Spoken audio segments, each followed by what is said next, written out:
We've given the identity sovereignty at the expense of the social contract.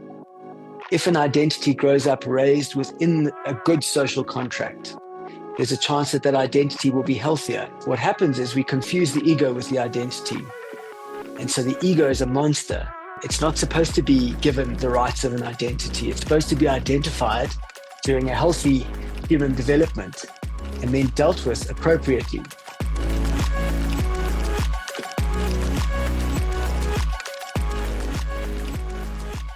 This is Humble Mind, and this is our podcast. You can check more about us and what we're doing at join.humblemind.co. We're a social learning community with a curious passion for connection and conversation about all the things that matter. What do community building, identity, and comedy have in common? Well, if that sounds like the start to a joke, that's because John Vlismas is here with us on the Humble Mind podcast.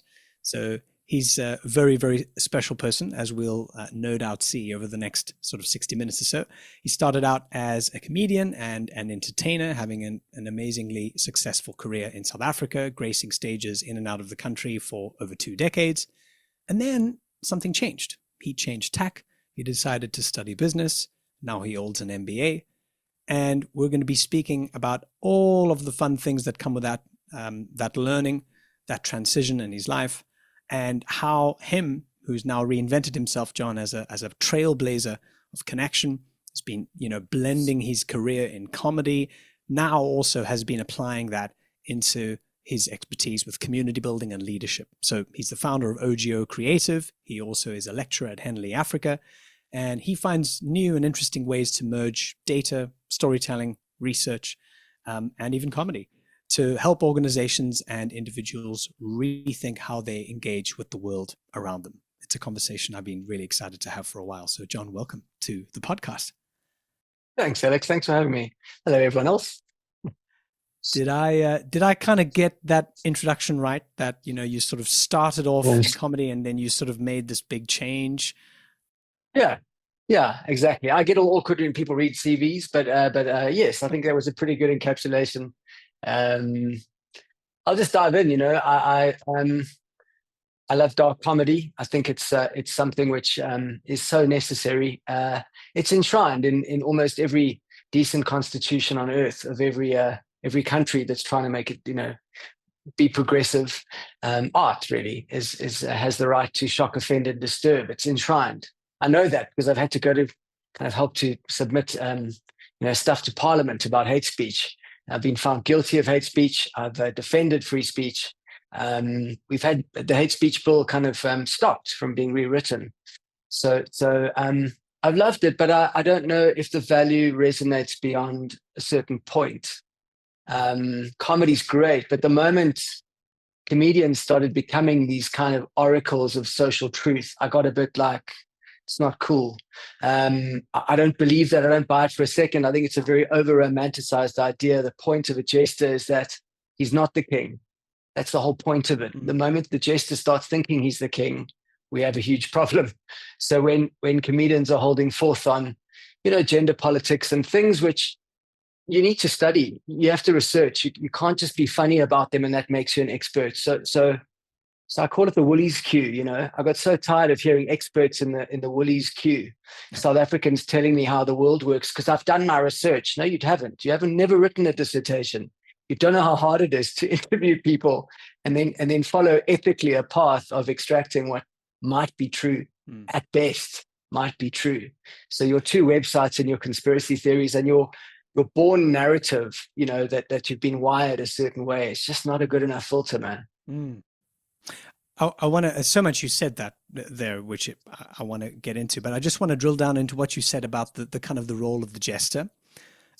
Because I can remember a time where, maybe sort of, I think probably about 15, 20 years ago, when I used to watch Jon Stewart on Comedy Central, and also Stephen Colbert and John Oliver, they all had their turn on that. And they grew such an amazing following for being able to, in their way, speak truth to power, and at the same time find a way to kind of not just be funny, but be funny with a real purpose. And I think a lot of people around the world at that time, you know, hundreds of millions of people ended up tuning in, not because of the jokes, which were great, but because it ended up becoming a news source, which had its own punchy form of journalism. So I almost feel like I want to kind of push back on what you said there, because yes, you know your lane for sure. But at the same time, there's a real value in being able to be incisive, being able to be funny with all of that. But at the same time, there's a sort of a public use for that. Yeah, I would. And the distinction I would make is that those people you mentioned, who, by the way, are all my heroes. I mean, I grew up adoring them. And locally, Peter Dirk Ace is probably one of the most important people in my life. But that's a little different, because you're talking about people who are backed by some of the finest writing rooms in the world. And they're not comedians writing with them. They're award-winning journalists. So I couldn't agree more. I think as a mouthpiece for a machine that's kind of really working on processing what the truth is, I would agree with you. Jon Stewart, for me, is not really a stand-up comic. Peter Dirk Ace, not really. These are kind of satirists on a much bigger level, and also talking to a world that was more interested in doing the work. I think what I found is that it's not just the comedian. I don't want to oversimplify, because as I, work more in the academic world, nothing is as simple as it might sound. And if we go for simplicity, often it's just laziness. The audience has become more stupid as well. And I really mean that in the most loving way. This is path of least resistance. It's like, pick a bullshit story you like the most and just roll with it, we now form our opinions in a small amount of characters with absolutely no. I think Umberto Eco said a wonderful thing about, we used to reserve this kind of stupidity for dinner parties. And now we build these it's a festival of idiots.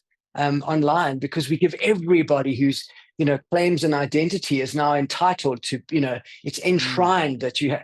And democracy isn't that. It's not that you can talk, absolutely, but we don't have to fucking listen to you.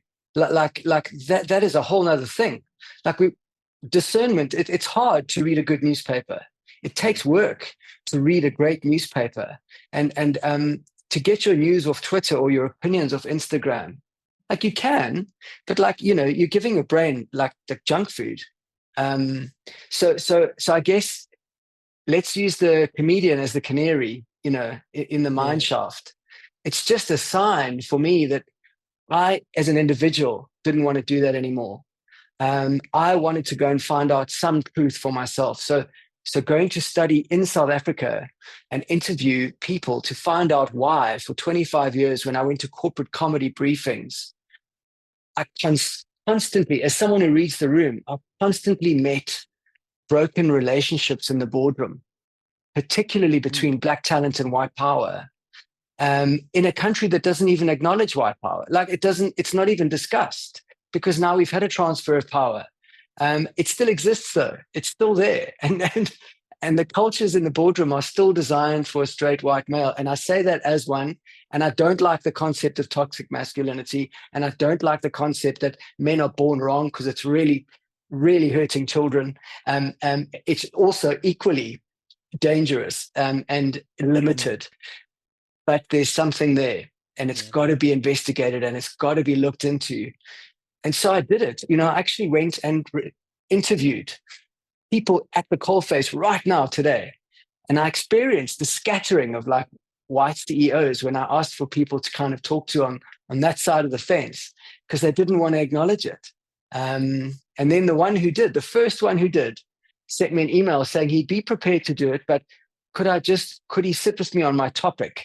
And I was like, wow, I didn't know you had a PhD. And he was like, no, I'm not academic. I just think that you've kind of phrased it in a way that might be negative. And I'm like, oh, dude, it's okay. I've got a supervisor. We've checked it all out. It's all good. And then I just cut and pasted his email into my thesis. And I said, here's an example of assumed power and authority.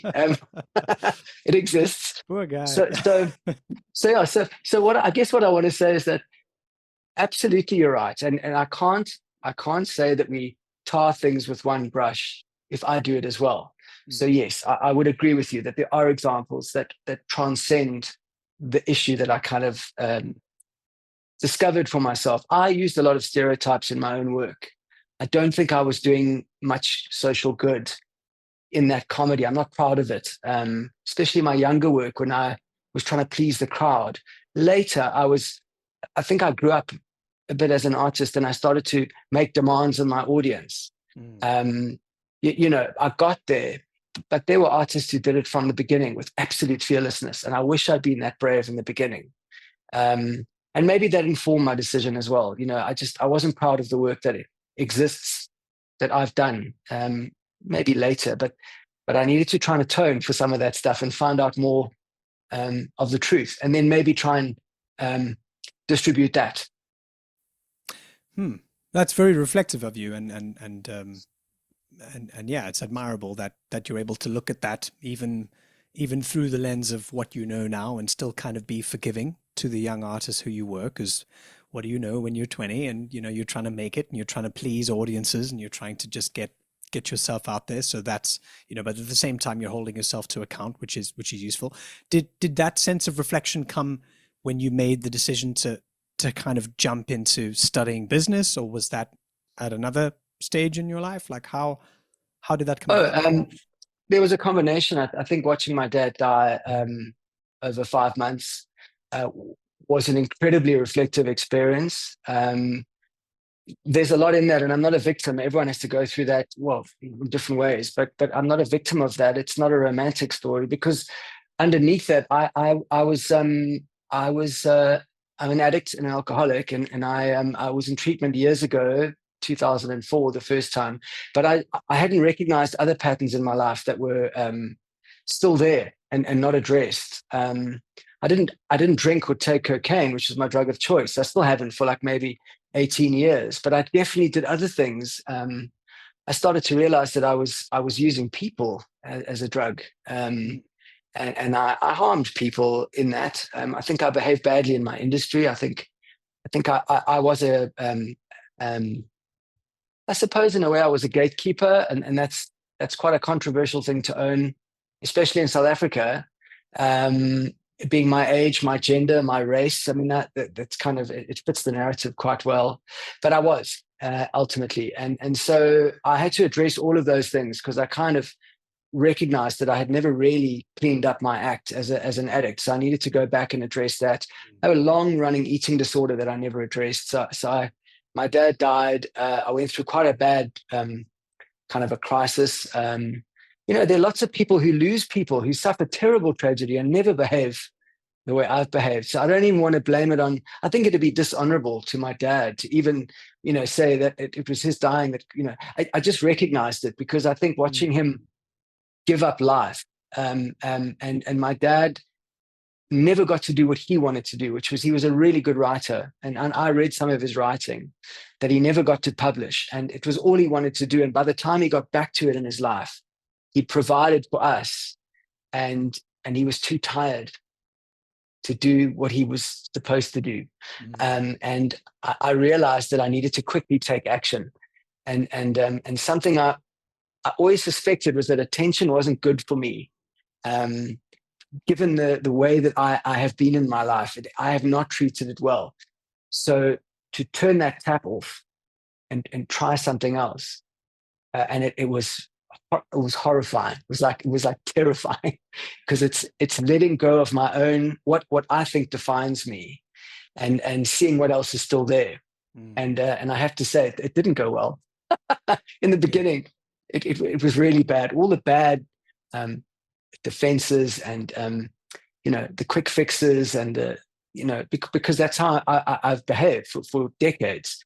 I haven't faced anything, and so it was to sit in the presence of that stuff. So that's why I can say things that are pretty rough about myself. It doesn't mean I don't accept myself now. I mean, I accept that I'm not going to pretend I didn't do what I did. I'm not going to blame anyone else, but I'm working on it. And that's the best I can offer, and I'm happy with that effort. That's enough for me at the moment. That might change, but right now, that's it, man. Like I'll just try it today, and after today, I'll try again tomorrow. So it's quite a rambly answer. Sorry. No, it's. I think we all love just hearing you talk and how honest you are about that, and the fact that you've been able to to kind of learn and transcend some of these things. It reminds me a little bit of some of the stuff that we sometimes explore within the Humble Mind community, specifically just when you were speaking about the past, where, you know, we can use the past as a resource, and we can understand it and we can see it, but we can hold it at a distance. At least we can learn how to do this so that it doesn't consume us and define us and end up just killing the future.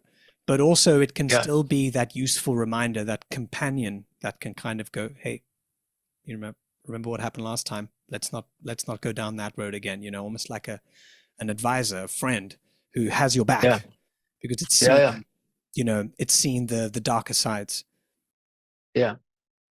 Well, you know, and I see it all the time today. I mean, it's very easy to carry your labels as a victim voucher, you know, and that's what I'm learning most recently, is that resilience is about, it's not about avoiding getting hurt. It's about how you get hurt. It's about getting hurt the right way, you know, because I see it a lot now. There's so much squawking in the world. You know, somebody said to me that if you want to understand victim psychology, look at a courtroom. The best lawyer is simply the person who can make you look like the biggest victim in the room, and you win. And that just worked for me perfectly, because there's too much of this idea that my identity is the reason why the world owes me something. Yes. I get that when you suppress an identity, I understand that if you suppress an identity, it has to shout to be heard the first couple of times. That makes perfect sense to me. Conservatism determines the volume of the Pride March. Like it's not homosexuality that has to shout. It's the conservatism that has throttled it that determines that volume. So I get that. But at some point, we have to start to take responsibility for the social contract. You know, because identity has needed its place to sort of parade over the last couple of years. We've allowed identity to kind of reign supreme, but we cannot do it at the expense of a social contract. You know, Dave Chappelle needed to be Dave Chappelle, but when you stop being funny, again, you're a comedian, fucker, so make us laugh, because that's the original reason why we got together. Yeah. If you stop being funny, I don't know that I want to listen to you anymore, because the social contract is we got together because you make us laugh. So it's the same for me. If identity starts to scream at the expense of the social contract, we've got to get back to understanding that there's always a greater good. And it's that balance for me that I, you know, maybe just to put everyone on the same page, because I think what you're saying is really profound. Do you want to just really quickly define the social contract, perhaps even in the sort of the French Enlightenment, and whatever definition you'd like, but just to sort of put us on the same page and give us a sense of what we mean with that careful balance you're describing between, you know, kind of personal identity and the norms and the rights around that versus who we expect ourselves to be in a social context. Sure. So there are many definitions, but for me, it always goes back to, I'm quite a big fan of like the anthropological ideas, and so we're a social creature. Humans are a social creature. They've just finished a very big, couple of years ago, one of the longest running studies on human happiness was finalized, and what came out was that if we are in isolation, we tend to live less happy and we die sooner. We exist in community. That is how we thrive. Amen. It's our connection to other people, and this could even this even seems to reinforce religious communities. Yes. I used to have a very, very right-wing approach to organized religion. And by right-wing, I just mean like, you know, totally like polarized and unintelligent. And I always go back to the quote that people cherry pick. So, you know, people say Karl Marx said that religion is the opiate of the masses. He said that, but it wasn't all he said at all. Yeah. He said it was the sigh of the oppressed creature, the soul of soulless conditions. You know, what he was trying to say was that it's not a drug, it's a painkiller. Opium was a painkiller, it wasn't a drug. And he's right. I always say it was amazing it took a communist to say something so beautiful about religion. Yeah. Isn't it beautiful that something could be the sigh of the oppressed creature? It's just the most beautiful thing to say. So a much deeper insight, much richer. Yeah. absolutely. So if that is true, and the science seems to support that we need to be connected. I meet people all the time and they say, oh, I'm antisocial. You don't know what antisocial means. You don't shit on the wall and stab your friend. Like you're not antisocial. You've been hurt. So you're defending yourself by putting on armor. Now, you can go into a safe room and you don't have to risk being betrayed or hurt. But at some point, you will realize that safe room has disconnected you from the human race, and you're going to suffer in there. So you've got to reconnect. And this is my work now, is encouraging human beings to reconnect and to value connection. So if that's true, I have to constantly pay attention to how much of my identity I impress upon how we gather.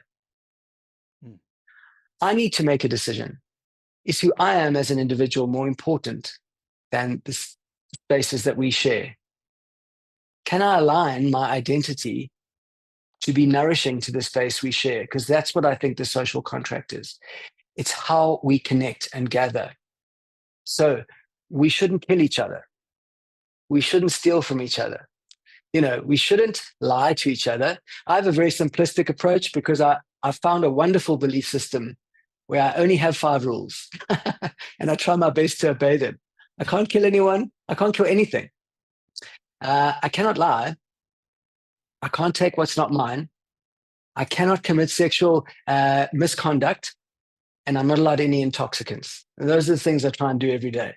And I have to say, it's cleaned up my life is so much more simple when I'm obeying those principles. Because I think 5 rules is pretty much all I can handle. I admire people who can handle 10, but I'm good with 5 for now. And yeah, exactly. So the social contract is the place where we all get together, ultimately. And what I've also realized is that my identity can't exist without a social contract, because how would I know? So it's at least as important. But also my identity will be gone from here. It won't be here forever. The only thing I can hope to contribute is an ongoing better social contract. And even that my influence will eventually go away. But surely, as a human, it's better for me to contribute to better glue than to kind of try and damage the glue.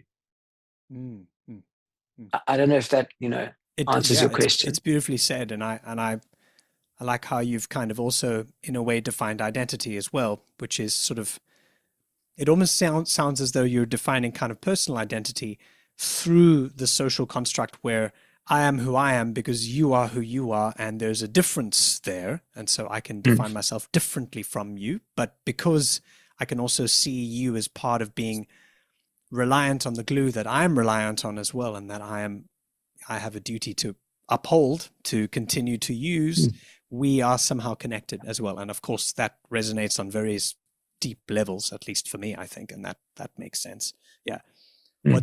What's interesting as well is that, there's in any kind of, certainly with social contracts, but in any kind of tension, between 2 forces, they don't necessarily have to be opposing forces, but in this case, I suppose that, there's a sort of a balance, and there's always going to be tensions and trade-offs, compromises and sort of near misses that come with that. And one of these, I would imagine, when we're looking at the kind of the social contract, individualism versus, communitarianism, where we can call it that, is where the line of free speech kind of comes in, and how we cross that, whether we should cross that, is that offensive? Should you even take offense?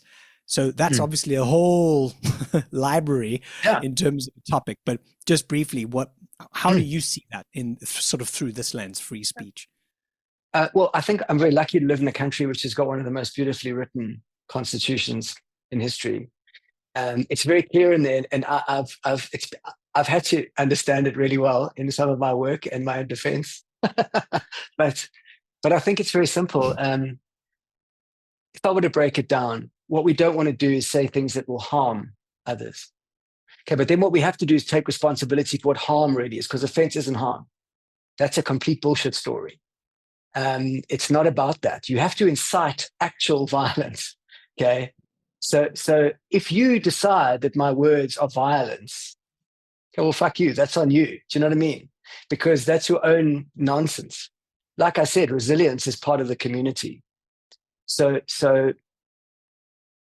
first of all, in the art world, the rules are different. And I'll just put that on the table straight up front, because I help to like contribute to this part of the kind of complaint against the hate speech bill. If you're a racist and you say something racist, okay, you're a racist. End of conversation. That's hate speech.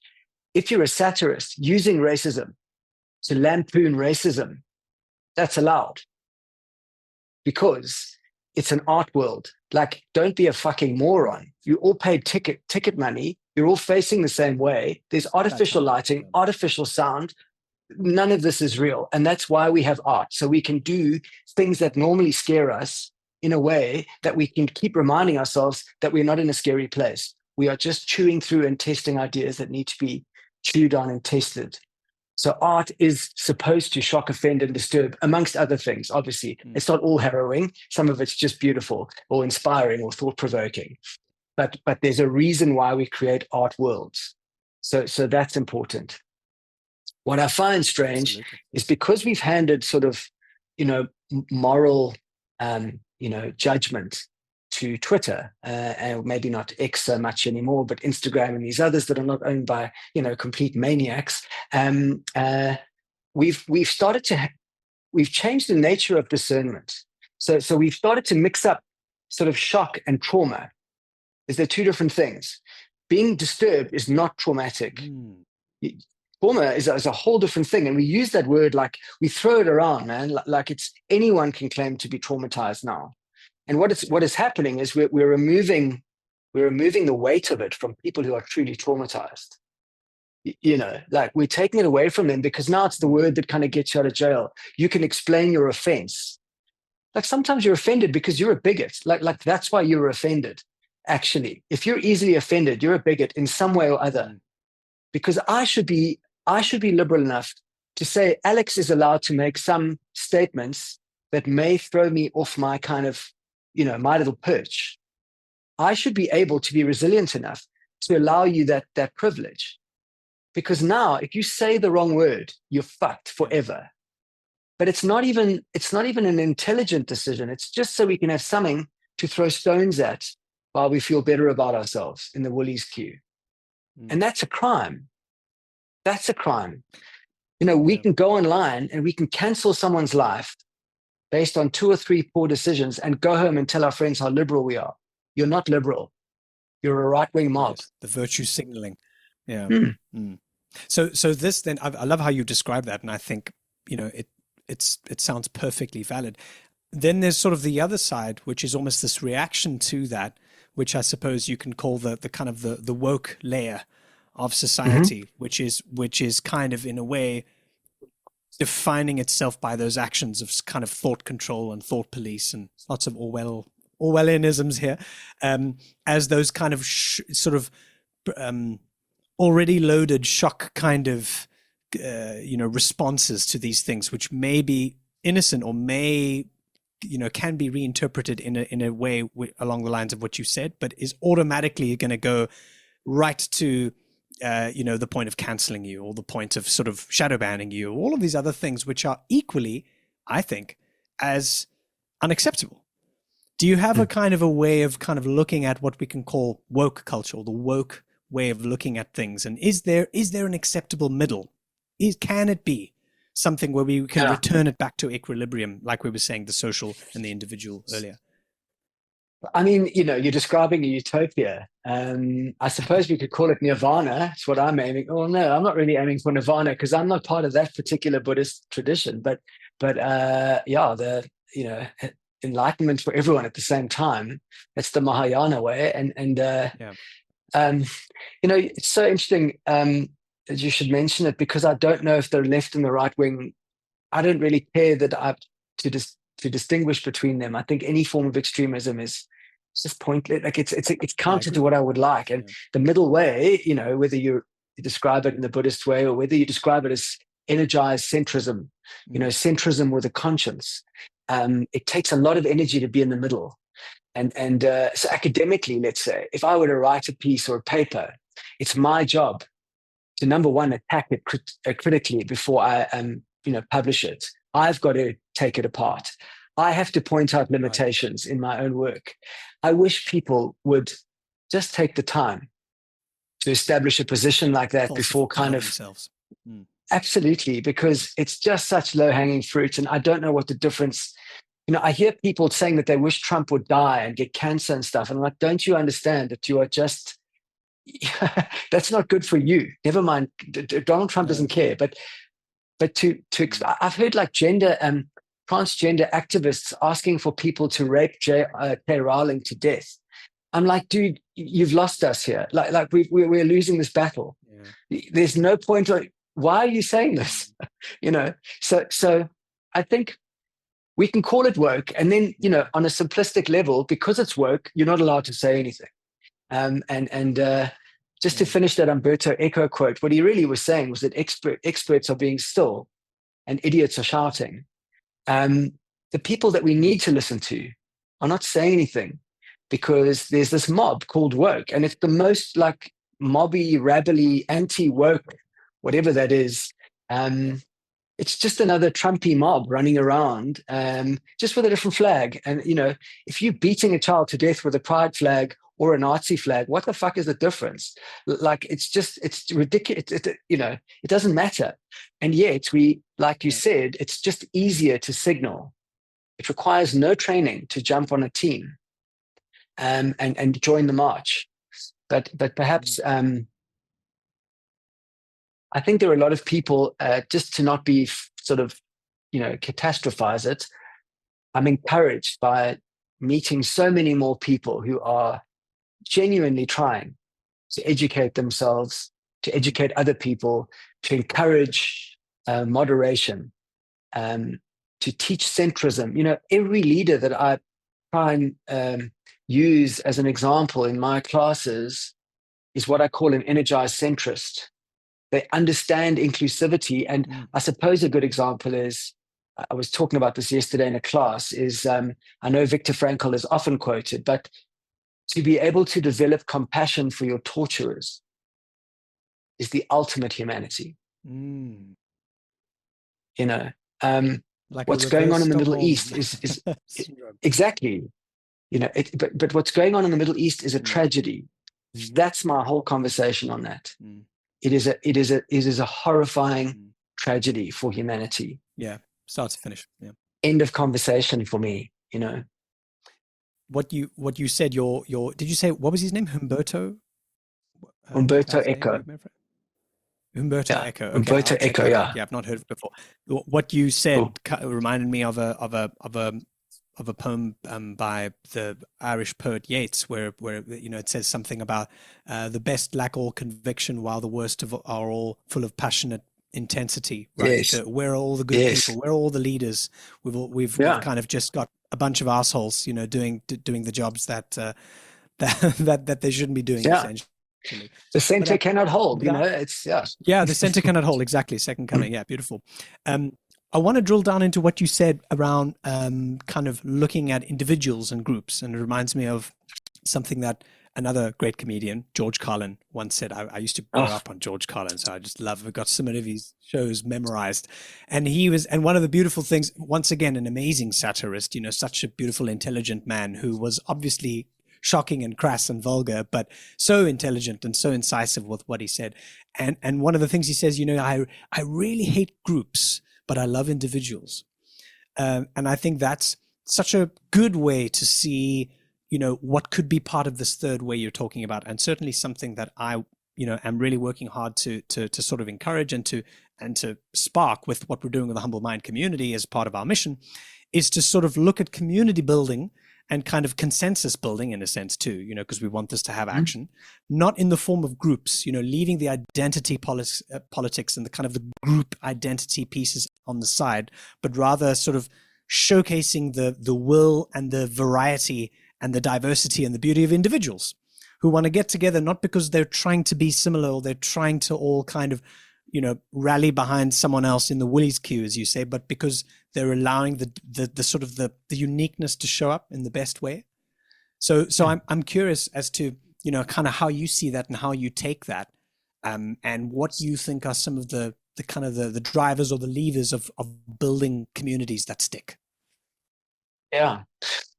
I mean, so just to maybe go off topic a little bit, what I discovered in my first kind of study was there is I want to use the corporate culture, and then maybe we can work it back. But so corporate South African cultures are designed for specific people to pass through all the gates to get really into that culture easily. And then other people have to trade away parts of their own identity to conform and buy capital, to get the right currency to become a member of, after every gate, there's a membership you need to either accept or decline. And by the time those people get into that culture, they don't even recognize themselves anymore. And so then they're accused of being strange, but in that culture, but that's because of the sacrifices they've had to make. So I suppose, and you said a very good word. I love the word consensus, because that seems to be the best way to design a culture and hold it together. It's what democracy wants to be when it grows up. It's just sad that democracy has become a way for a minority to rob people of their agency and then use it for their own agenda, which is a very sneaky trick, but that's what it is, right? Oligarchy. Well, it's exactly what democracy ends up with. You put very few in charge of very many, and once they get the power, very seldom do they redistribute the kind of the agenda. They don't carry the people's agenda very successfully. It's a function of power. I mean, it's a difficulty that humanity's had from the beginning, and that's why, as I get older, only spirituality seems to be the way forward for me. I don't see another way forward. Interestingly, African culture is about shared value. And I'm speaking very broadly now, but there are tropes, there are themes that run through African cultural traditions. And I like to call it the village model. And I'm getting to your point now, where essentially consensus raises the individuals. Individuals that are born from the community, raised by the community, who are infused with the welfare of the community in their bones. And it seems that this is a way possibly to teach the world a better approach. So restorative justice. This is not something that the Nordics invented, themselves. This was very much from Africa. You're from our village. We raised you. If you fuck up, we'll discipline you. We will punish you. But we will never, ever take away your membership of the village. Your membership here is assured. And this has been used in a brilliant system of repairing broken trust called moral repair. A lot of it was taken from how the TRC was run in South Africa. Right. There are also parts of it that came from, I think, trying the Nazis in Germany, in Nuremberg. But one of the things you have to make sure in any process is that membership is assured. We don't do that in the West. We will throw you the fuck out. Like, we will tell you that you're a risk and you're out in the cold on your own. So the fear means we've driven evil underground, because you can't show it, because if you're caught, you're out. In a village, if you're caught, you know that the net will hold you. We know from stats in the Nordics that if you do restorative justice, there's a good chance you won't go back to crime, after you've been punished. There's a higher chance, let's say. Yes. Maybe not a good chance, but a higher chance. So what I want to say is that we've given the identity sovereignty at the expense of the social contract. It seems to me, if an identity grows up raised within a good social contract, there's a chance that identity will be healthier. Because what happens is we confuse the ego with the identity. And so the ego is a monster. It's not supposed to be given the rights of an identity. It's supposed to be identified during a healthy human development and then dealt with appropriately. I'm taught in my system that my ego is a spiritual teacher. Doesn't mean it's good. in my tradition, dangerous things are spiritual teachers and guides. But that only comes if I apply moral discipline. So there's a moral code, that's it's not negotiable. It's the only time that Buddhists are ruthless, brutal, and they destroy things is when it comes to those our foes, our enemies, and all self-generated. Absolutely. So I don't know if that answers your question, but No, it but I does. think Yeah. the relationship between Beautifully. the social contract's important because it's what raises a healthy identity. For me, as I think you spoke beautifully and eloquently there. I think for me, one word came up when you were defining all of that, which is initiation, essentially. Because if we can have a little bit more of a kind of a, borrowing those lessons from, let's say in this case, some of the African cultures you mentioned, there is that sort of that sense of, look, you've got to understand where you went wrong. Also because, you might have brought it, disgrace to yourself or perhaps to the tribe, but there's a way to correct it, and there's a way to redeem yourself in a sense, because you're not gonna get shadow banned, you're not gonna get kicked out of Twitter. You're still gonna retain your place here, but you'll have to earn it back and understand what those things mean. And that's why I think so many of the kind of the beautiful mechanisms of initiation help to, especially for young people, especially in many ways for young men as well, because we've got to find ways to kind of channel our crazy sort of energy. Otherwise we end up destroying it. Otherwise we end up doing really silly things a lot of the time. Yeah. So there's so much to be said about initiation. I'm particularly passionate about it myself, because I've actually been part of sort of ceremonies where I've done it myself, and I also help to initiate young men as well. So it's an incredible area that really does speak to what you said. So that's the transforming moment in the hero's journey.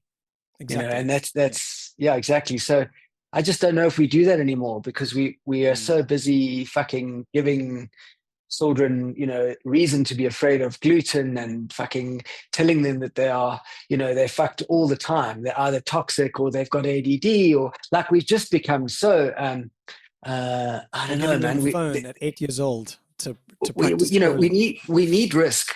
Risk is fundamental. It's important to look at danger, sit with it. And I don't want to say that like, we've made progress in parenting. We've made progress in the way we kind of handle stuff. I don't want to sound like, identity must, sit down and shut up in the corner and whatever, but there's a balance. And I think like we're afraid of initiation because it's a pity that it has to be explicit. It's got to be taken into ritual. And I understand that as well. Some people need ayahuasca to like blast their fucking head off. Like that. Yes. Apparently that's necessary. I can't do that because of my own past, but I believe I can get there with breath, because that's just the way it's gone for me. I just can't use certain tricks, and I cannot use an instant like eject button. I can't handle those. I tend to use them for the wrong reason, so I can't. But we've lost something. Maybe not lost, but it's going through a quiet patch. It's not very evident right now. But I am concerned about like. Look, young men will take a hiding and at the moment, and maybe it's cyclical, and all of this is not to suggest that, young men haven't had their fucking heyday for a very long time. So I'm not suggesting that at all, but I just don't want us to become another kind of mob. I'm curious now, with all of the stuff we've talked about, the sense of community, the sense in a way of initiation and building consensus, being able to understand kind of the space of the individual versus the social glue, all of these kind of concepts and these beautiful learnings that you've outlined. When you speak to leaders, or maybe when you work specifically with people in a business context and you might be consulting or you're training, how is this taken? How do you, what's the sort of the read of the room when you say this? Is it sort of all new information, or is it kind of like repackaging something that perhaps a lot of people already know? How do you kind of find a way to communicate this to an area that I think in many ways these sorts of lessons are needed most? It's a really good question, and just recently had a very good go at this. I used to think it was cool to point things out. I don't do that anymore. A very good teacher said to me, a bad teacher will create a crisis and then solve it for the students. A very good teacher will simply provide an environment for people to reflect and just be with them while they work it out themselves. So to your question, I simply pitch up. I try to be as present as I can. I don't judge. I find judgment to be a very dangerous attraction, like a fun, fair ride for my ego. So I don't do that. And I try to be as vulnerable as I can and honest about myself as I can. I have a rule. I don't tell people what I think they should do. I tell them what I've done that's worked for me. And then, most importantly, as my therapist always says, as the wise man said, nothing. Silence is a much better teacher than I am. But what I can give them is a feeling that whatever they say next, I'm not going to throw them out the village. And that's the best I can tell you.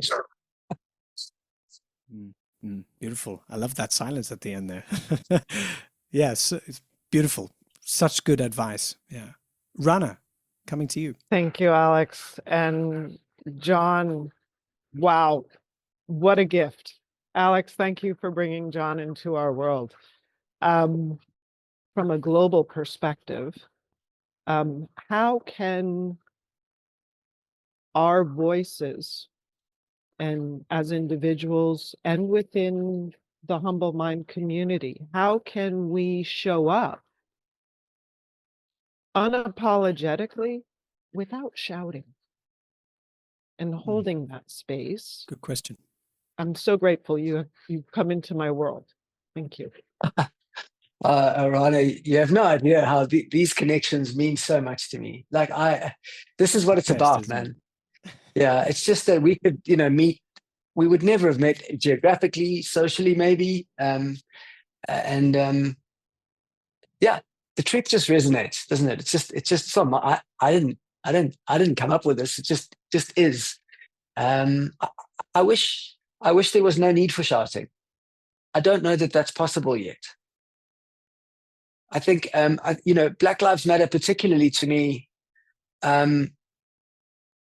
it's very hard for me to comment on a survival call. Like it's the survival call. If I just think of the circumstances in which Black Lives Matter was kind of forged, I think identities have to scream at some point. I think that if I think particularly of Black consciousness in America, and that's just a label for the movement. I'm talking about the things I've read. So much restraint, so much dignity, so much patience. What do you do eventually? Other than shout, because that's how we come. That's how we come to each other.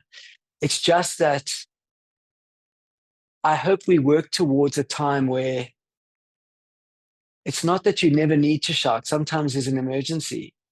But if people are just screaming all the time on all the channels, we lose the distinctive nature of a scream, crying wolf, I grew up, it was such a powerful thing to realize at a certain age, and I'm ashamed to say it was late, how I grew up. The woman who looked after me, that I saw as a mother figure, was earning a pittance of what my parents, compared to what my parents earned, didn't have rights, didn't have safety. And here's the crazy part. She was treated like a subhuman by the law, and yet she was trusted to raise me. How the fuck does that work? So I wish there was a way where we could.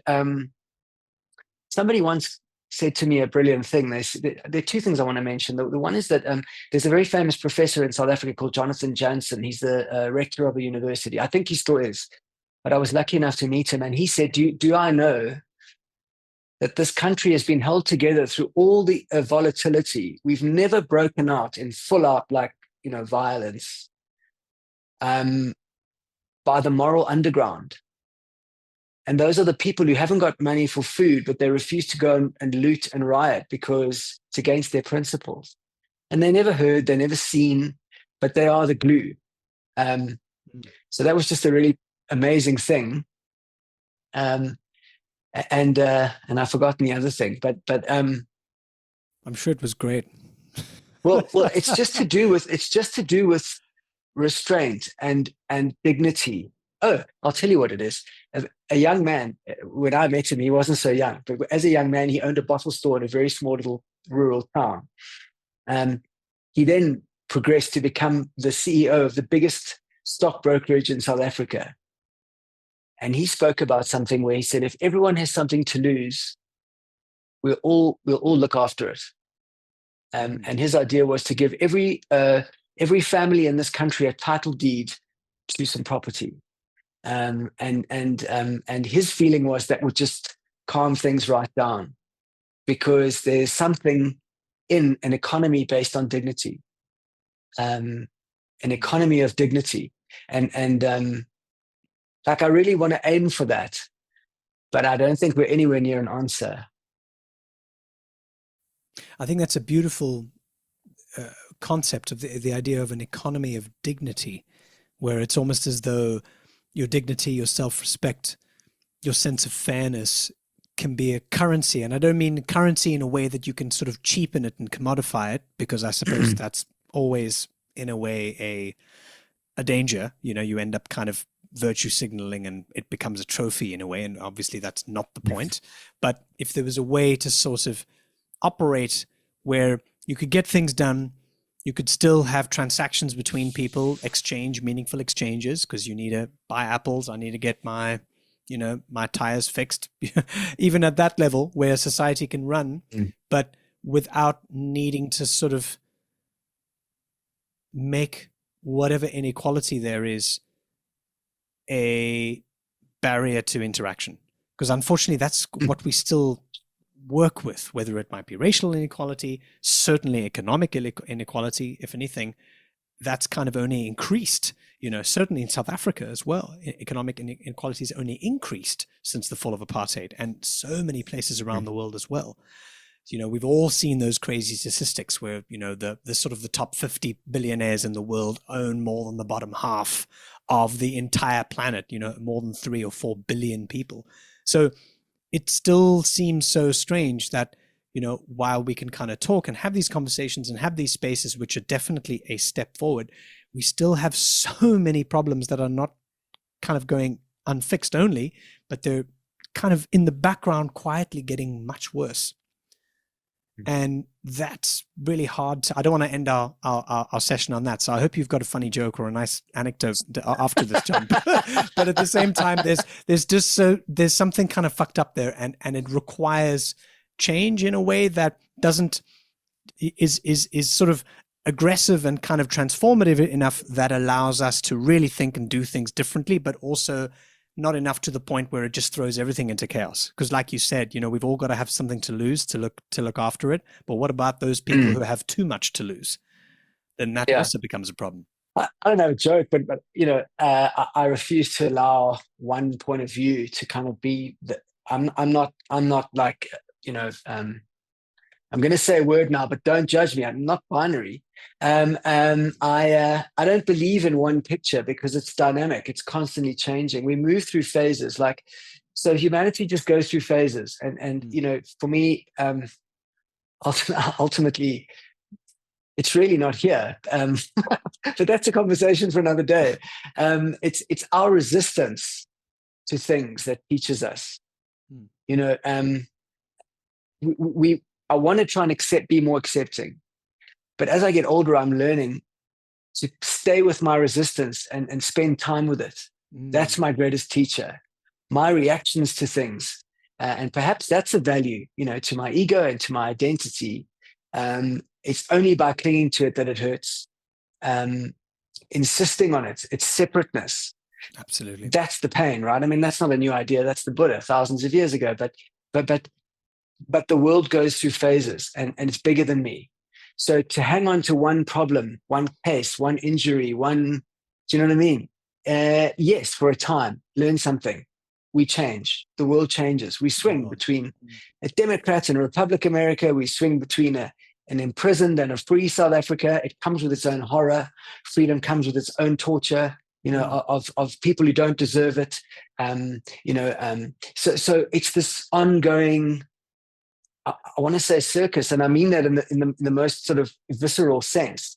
It's a school, and we come here and we kind of put on this kind of outfit for the exact reason that it fails, and that's exactly what it's designed for. And so because if we were better than this, we wouldn't need to like learn this stuff. So we kind of come here and we fuck around and we break things and we fix things and we fight and we fart and we write poetry and we fall in love and we fucking have eating disorders, and then we kind of become Ozempic like gods and we fucking have tooth decay, and it's this total fucking dog show. But then you get things like today. You just meet bright souls who just want to try and figure some shit out, and then there's moments of magnificent kind of like clarity, and then it's going to be a fog again in 16 hours. Something will change. But I need the fog as well as these beautiful moments, because they kind of, and that's why I love Eastern belief systems, because they acknowledge the dynamic, paradoxical ridiculousness of, the only thing we can kind of be is this kind of crazy ape clinging to this fucking wildly out of control rock, flying around a thing that's going to explode eventually because it's going to have enough of itself. And fuck it, So, and it's okay. Anyway, exactly not a joke. The way it is. Yeah.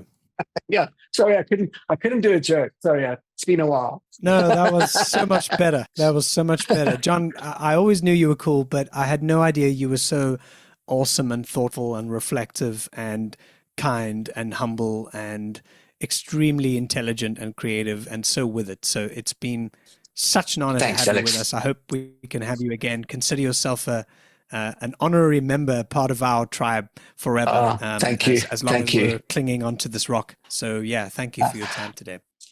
I'm just a witness. I just want to try to be a reliable witness. That's it. But thank you for those kind words. Thank you. And thanks for having me. And this seems like a very cool place to be. So I'll definitely be back.